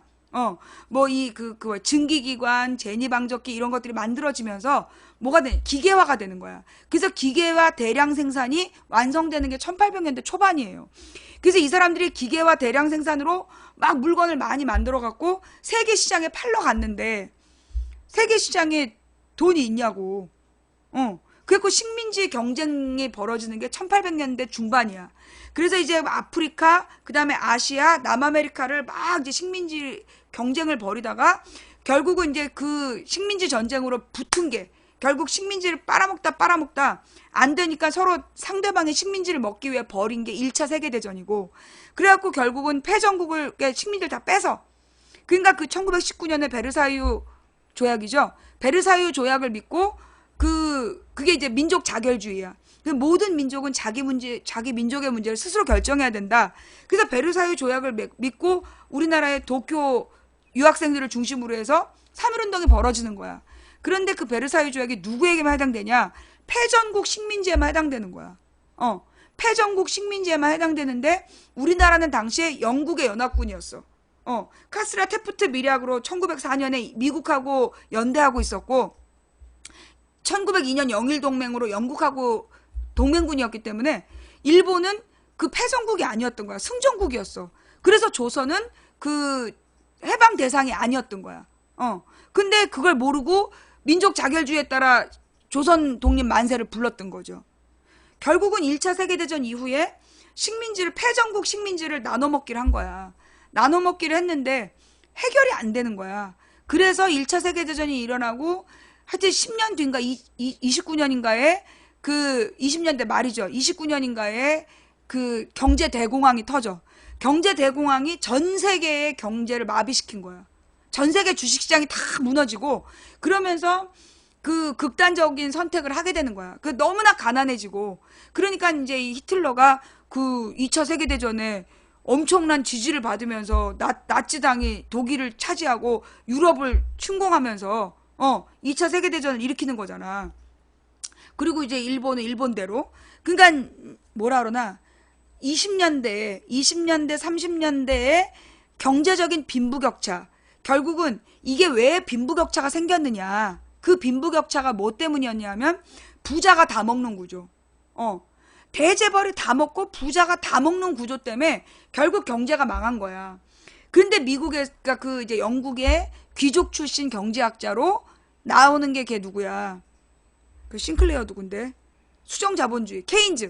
케인즈라는 사람이 나와가지고 수정자본주의라는 걸 발표하는 게 30년대 말이야.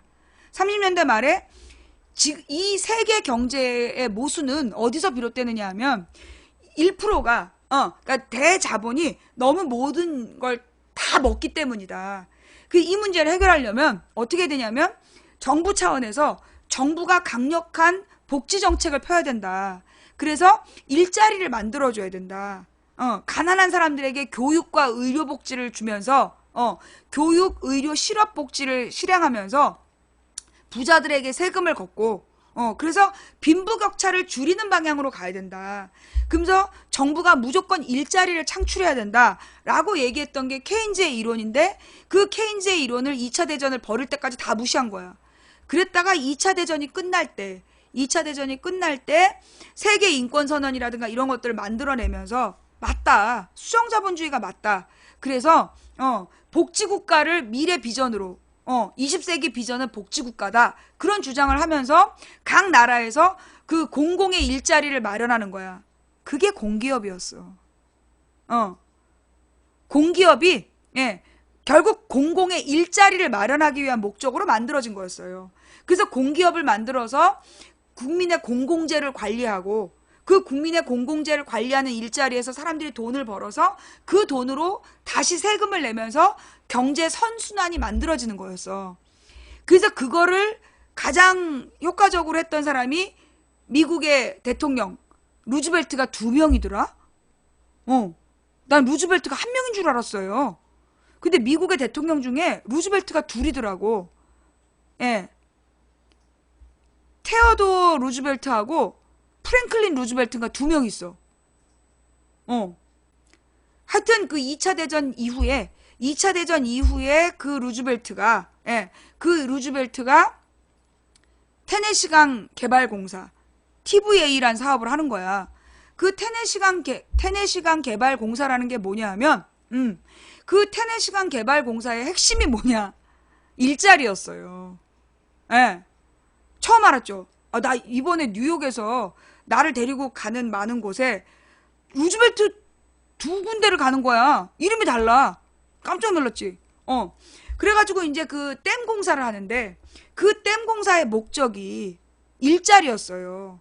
그러니까 실업자들에게 건설 노동 일자리를 줘서 그 사람들이 돈을 받고 그걸로 생필품을 사서 쓰면 그게 소비가 되고 그래서 소비가 생산을 낳는다. 그게 핵심이었던 거야. 근데 우리나라의 이명박, 박정희 이런 미친놈들은 뭐라고 얘기했냐? 아니다. 그 뉴딜 정책의 핵심은 건설이다. 건설을 해야 경제가 산다. 이 나쁜 놈들이 건설의 핵심은 일자리인데 일자리 얘기는 안 하고 무조건 건설만 하면 이긴다. 이런 계산을 가지고 건설업에 올인을 한 거야. 그래서 이게 언제? 김영삼, 김대중, 노무현 때도 마찬가지였어. 김영삼, 김대중, 노무현 때도 건설이 살아야 나라가 산다. 심지어 노무현 대통령이 그렇게 연설도 했어요. 건설 경기가 활성화돼야 나라 경제가 돌아간다란 말도 해. 그 무슨 경제인 연설인가에 가서 그런 말도 해. 그만큼 노무현 대통령도 건설이 경제를 살린다고 생각했던 거야. 그런데 그 노무현 대통령 시절에 그 무슨 아파트 주거복지 무슨 시민운동 단체에서 아니다. 이 건설업으로 더 이상 나라 경제 살릴 수 없다. 왜냐? 이미 아파트가 가구수를 넘어섰다. 그리고 현재 아파트 건설은 사람이 노동하지 않고 기계가 주요 일을 한다. 주로 조립식으로 기계로 짓기 때문에 실제로 그렇게 많은 일자리가 창출되지 않는다. 옛날에 건설이 경제를 살렸던 건 대규모 실업자들에게 대량의 건설 일자리를 제공하고 그 사람들이 임금을 받아서 생필품을 소비하면서 경제가 살아나는 거였지만 지금 건설은 다 조립식이고 기계화가 되어 있기 때문에 건설로 전혀 살 수가 없다. 그걸 노무현 대통령이 2005년에서 하는 거야. 2004년까지는 김근태 의원이 아파트 분양원가 공개해야 된다. 그리고 아파트를 계속 짓는 거에 대해서 다시 생각해봐야 된다 할 때 비웃었어. 노무현 대통령이 시장 경제를 모르는 사람이냐고. 그러면서 막 비웃었는데 2005년 가서야 노무현 대통령이 진실을 안 거야. 그리고 2005년부터 신자유주의 정책에 대한 반성 모드로 들어가고 그래서 까이기 시작하는 거야. 2006년부터 이게 다 노무현 탓이다라면서 노무현이 죽을 때까지 욕을 먹었던 이유가 신자유주의를 버렸기 때문에. 즉 재벌들이 잡고 있는 미디어가 노무현이 신자유주의를 버렸기 때문에 용서하지 않은 거야. 김대중 대통령도 신자유주의였어. 우리나라의 신자유주의를 가져온 사람은 김영삼이야. 노태우가 도리어 경제민주화가 기본이었어요. 그거 몰랐죠? 노태우 때 경제민주화가 더 시행이 됐어.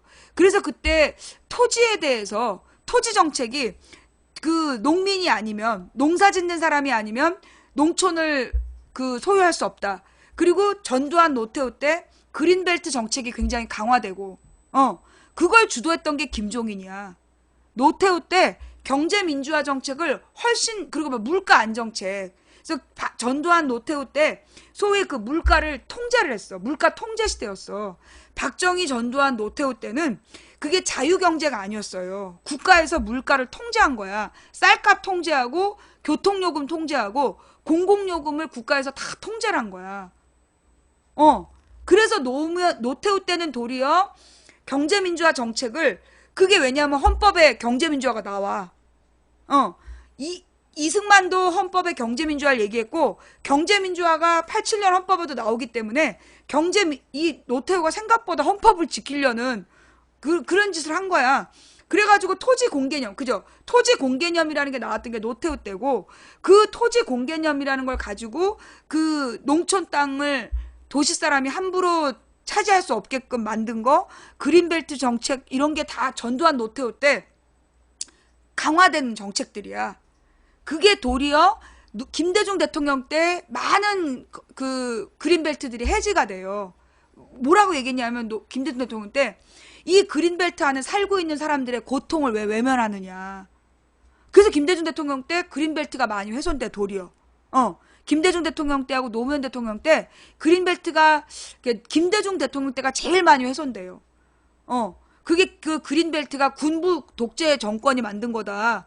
그러면서 그린벨트로 인해서 손해보는 그 국민들의 행복 추구권은 어떻게 할 거냐는 그 언론의 때림에 의해서 김대중 대통령 때 제일 많이 그린벨트를 풀었어. 그리고 신도시가 개발되는 거야. 그래갖고 신도시가 엄청 개발되는데 김대중 대통령도 처음에는 잘 모르고 신도시를 허락을 해주다가 깨달은 거야. 이게 아니다. 뭔가 아니다.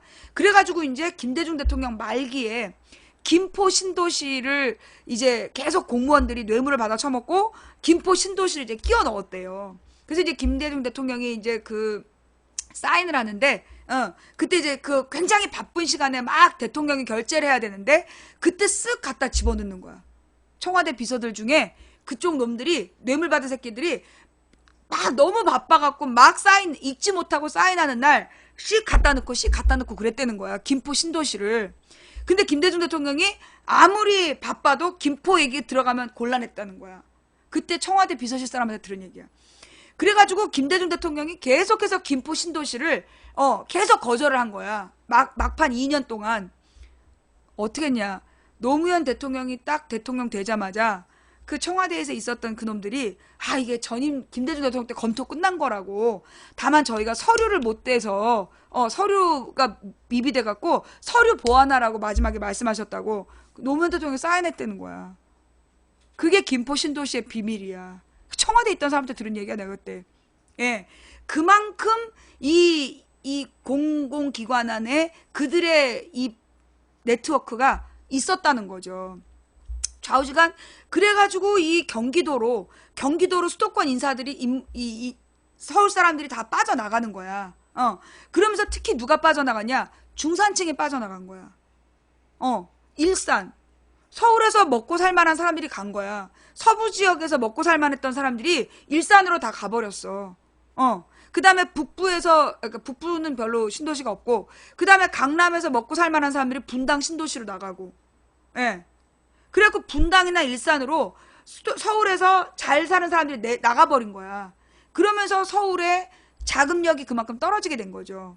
그러니까 이제 그 조세 납부 능력이라든가 이런 것들이 이제 떨어지게 된 게 그렇게 되면서 이제 문제가 생긴 건데, 좌우지간 이 신자유주의는 김영삼이 갖고 들어와서 김대중 노무현 때까지, 김대중 노무현 이명박 박근혜 때까지 쭉 유지가 된 거야. 근데 이제 20년의 신자유주의를 겪으면서 김영삼, 김대중, 노무현, 이명박 20년을 겪으면서 국민들이 깨달았어. 신자유주의가 심각하다. 그리고 이명박 말기의 최대 화두가 경제민주화였어. 그래서 박근혜가 경제민주화를 제시했을 때 사람들은 어떤 생각을 했냐. 옛날에 박정희, 전두환, 노태우 때 강력한 국가 권력으로 뭘 했다? 경제민주화를 했었다. 경제를 통제했던 거야. 그래서 박근혜를 찍었던 사람들은 박근혜가 경제민주화를 할 거라고 믿은 거야. 자기 아버지 때처럼 그 재벌들을 통제해 줄 거라고 기대를 하고 뽑아줬던 거예요. 김종인도 그래서 속아 넘어간 거였고. 그런데 박근혜가 당선된 건 누구 덕분이야? 재벌들과 군부가 결탁해서 야합을 해서 박근혜가 당선됐기 때문에 박근혜가 3년 내내 외친 게 규제 완화잖아. 규제 완화 반대말이 경제민주화야. 예. 규제 완화의 반대말이 경제민주화라고. 경제민주화란 다양한 규제를 만들어서 대기업을 통제하는 거. 그게 경제민주화야. 근데 박근혜가 3년 동안 한 짓이 뭐야? 규제 완화잖아. 예. 일이 그렇게 된 거였어요. 뭐 여러분들 지금 뭐 다 아시고 다 알고 있는 얘기죠? 예. 잠깐만 여기가 에이 그럴 줄 알았어. 여러분이 다 아는 얘기인데 또 망치부인 또 반복해서 미안해요. 결국은 이제 이 신자유주의가 세계를 망치는 주범이에요. 예. 이 신자유주의가 세계를 지금 병들게 하는 주범이야. 이 신자유주의라는 말은 다른 말로 2차 세계대전의 원인, 1, 2차 세계대전의 원인이 됐던 자유방임주의 경제정책, 소위 아담 스미스의 고전경제학 얘기 들어봤어요? 예, 아담 스미스의 그 경제학을 뭐라고 얘기를 하면 자유주의, 그러니까는 자유주의 경제학이라고 얘기하고 자유방임주의라고 얘기해. 들어봤죠? 그래서 아담 스미스의 고전 경제학은 자유방임주의다. 그래서 국가의 역할은 경찰국가, 한마디로 사유재산을 지키는 역할로만 한정하고, 그리고 개인 간의 사적인 계약에 개입하지 않는, 그걸 되게 강조해서 가르친단 말이야. 우리나라 그 교육 제도에서. 그런데 이게 보이지 않는 손 얘기 들어봤죠? 그 보이지 않는 손이라는 게 뭐냐면 아담 스미스가 이야기한 경제학에서는 소위 모든 물건을 무엇을 얼만큼 생산하고 얼마에 거래할 것인가를 전부 시장에서 알아서 정한다. 수요자와 공급자가 시장에서 만나서 각자 필요에 따라서 수요 곡선과 공급 곡선이 만나는 지점에 가격이 형성된다. 그런 말 들어봤잖아. 그게 자유방임주의. 그러니까 시장에다가 맡겨놓으면 알아서 수요자 공급자가 선택을 해서 생산량과 가격을 정하니까 정부는 끼어들지 마라. 그게 자유방임주의라고 얘기하는 거야. 그런데 내가 나중에 어른이 돼서 알았어. 그게 거짓말인걸. 무슨 얘기냐. 아담 스미스가 자유방임주의를 얘기한 게 아니야.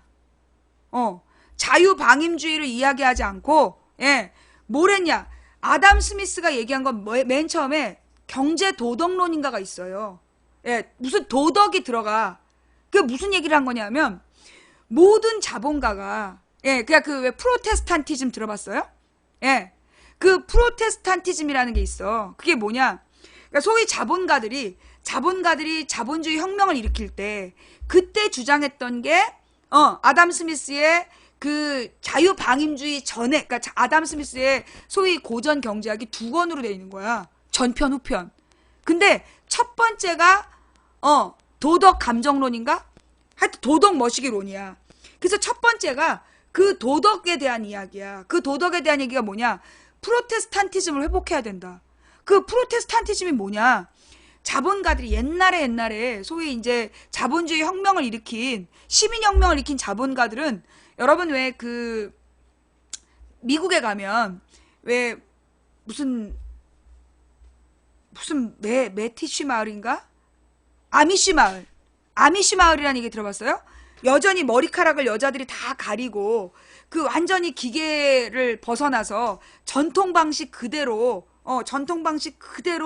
그 청교도주의에 따라서 사는 사람들의 마을이 있어. 그게 이제 그 아미쉬 마을이라는 데인데 소위 그 아미쉬 마을을 만들었던 그 생각이 뭐냐면 프로테스탄티즘이라는 거야. 그 프로테스탄티즘이라는 게 뭐냐면 청교도주의. 그래서 이 청교도주의라는 게 뭐냐? 내가 번 돈은 다 하나님의 것이다.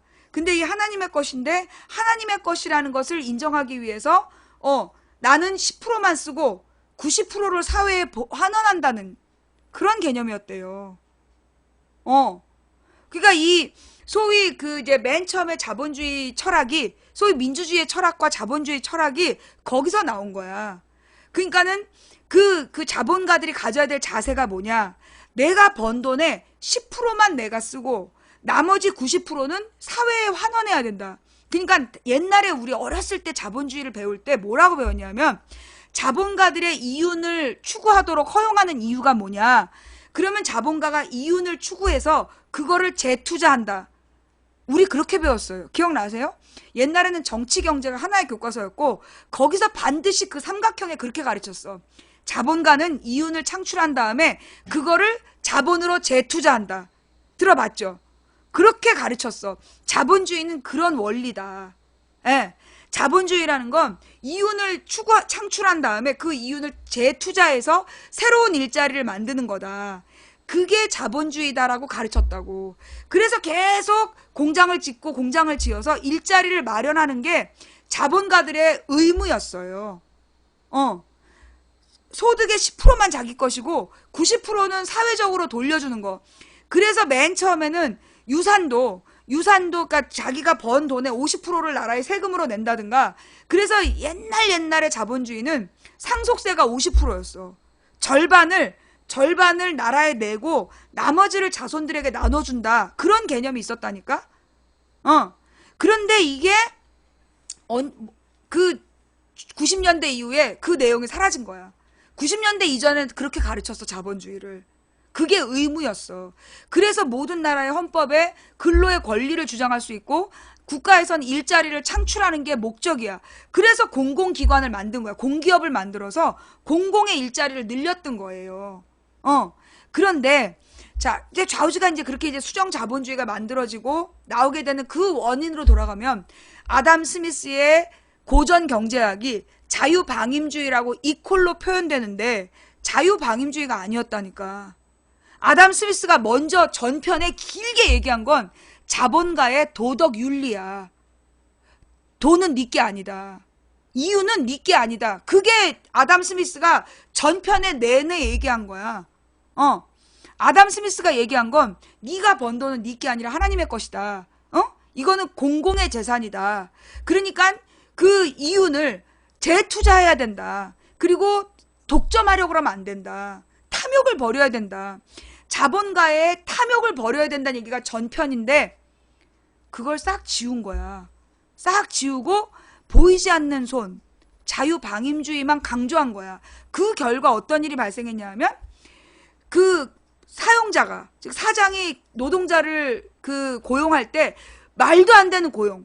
진짜 지금처럼 돈이 아니잖아. 지금 임금이 너무 낮잖아. 이런 말도 안 되는 임금으로 고용 계약을 맺는 걸 국가에서 관여할 수 없었던 거야. 국가에서 관여하지 못하도록 했던 게 소위 고전 경제학 시대. 한마디로 1945년 이전 시대야. 1942년 이전은 국가에서 그 개인 간의 계약에 끼어들 수 없다. 그래가지고 그 당시에는 뭐가 제일 중요했냐면 그 2차 대전 전에는 사유재산을 보장하는 거. 사유재산 보장이 가장 중요했고 두 번째로는 계약 자유의 원칙. 그래서 모든 민간의 계약에 대해서 정부가 끼어들 수 없다. 그 다음에 세 번째가 과실 책임의 원칙. 그래서 분명히 자기 잘못에 대해서만 배상하면 된다. 그리고 사유재산을 보호하는 게 국가의 중요한 의무다. 그리고 개인의 자유계약에 대해서 개입하지 마라. 그게 근대 민법에 1800년대부터 1900년 2차 대전 전까지 민법의 원칙이었어. 그런데 그 45년에 그 수정 자본주의를 받아들이는 유엔 체제가 만들어지면서 그렇지 않다. 그래서 현대 민법의 3원칙이라는 걸로 바뀌게 돼요. 그러면 어떻게 되냐? 재산권 공공의 원칙인가? 정확한 이름 모르겠는데 첫 번째 이 근대 민법은 사유재산 보장의 원칙이야. 그게 바뀌어. 뭐라고 바뀌냐면 재산권 공공의 원칙. 그래서 사유재산권을 행사하는 게 공공의 이익을 심각하게 침해한다면 제한할 수 있다. 이렇게 바뀌고, 계약 자유의 원칙이 그 뭐냐면 계약 공정의 원칙. 개인 간의 계약은 공정해야 된다. 그래서 불공정 계약은 국가에서 통제할 수 있다. 그렇게 바뀌어. 그 다음에 세 번째로 그 과실 책임의 원칙. 한마디로 직접적으로 내가 잘못한 게 아니면 자본가가 책임이 없는 거야. 가령 노동자가 그 기계에 깔려 죽었어. 근데 그게 사장이 시킨 게 아니잖아. 그러니까는 기업주에게 책임이 없는 거야. 그런데 뭐라 그러나 바뀐 게 뭐였냐면 비과실 책임의 원칙이라고 바뀌어. 직접적 과실은 아니지라도 무과실인가 비과실인가. 그래서 직접적으로 의도하지 않았지만 결과적으로 자기 공장에서 직원이 죽거나 이러면 기업주가 책임져야 된다. 이렇게 바뀌는 거야. 그래서 노동자의 권리를 보장해주는 방향으로, 그리고 경제적 약자를 보장하는 방향으로 제도가 바뀐 게 2차 대전, 무과실 책임 원칙, 2차 대전 이후예요. 그 2차 대전 이후에 그렇게 세계가 운영이 된 거야, 자본주의가. 그래서 재벌들은 돈을 받으면 기부를 하거나 세금을 냈어. 그러면 자본주의 국가는 세금을 받아서 공교육을 강화하고 공공의료시설을 만들고, 그래서 국립의료원을, 우리나라도 그렇고 전 세계에 국립의료원을 만들고 전 세계에 공기업을 만들고 그랬던 거야. 그래서 우리나라의 공기업이 그렇게 늘어난 거야. 다른 나라도 마찬가지야. 다 그래서 80년대까지 공기업이 막 늘어나요. 그래서 이 공기업의 목적은 뭐냐? 그 이탈리아의 그리스의 그렉시트 얘기 나오는 것처럼 공무원 일자리를 만들어준, 공공의 일자리를 많이 만들어준 거야. 철도관리, 도로공사, 수도공사, 전기공사, 그 다음에 뭐 이렇게 통신공사. 그래가지고